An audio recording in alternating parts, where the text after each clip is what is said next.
ဒီတော့အုပ်လဲမှာပဲတူတူဆိုတဲ့အရန်သွက်လက်ပြီးချစ်စရာကောင်းတဲ့ကြွက်ကလေးတစ်ကောင်လည်းရှိပါတယ်။ဒီနေ့မှာတော့တူတူကသူ့ရဲ့အသီးနှံတွေကိုတည်လာရင်းနဲ့အမားတစ်ခုလှုပ်မိသွားပါတယ်။သူတည်လာတဲ့အသီးတွေအားလုံးက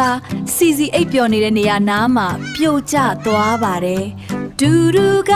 ကြောင်လေးကိုမြင်တော့အရန်ကြောက်ပြီးတုန်နေပေမဲ့စီစီကတော့သူ့ကိုနုနုညံ့ညံ့ပဲကြည်နေပါတယ်။ပြားရည်ဘူးကိုကူညီချင်တူတူကသူ့သီးတွေကိုပြန်ကောင်းစားနေတော့မှပဲအပေါ်ကနေပြားရည်ဘူးကြီးတစ်ခုပြုတ်ကျလာပါတယ်။တူတူကရှောင်ဖို့မမီတော့ပါဘူး။အဲ့ဒီချိန်မှာစီစီကချက်ချင်းပြေးပြီး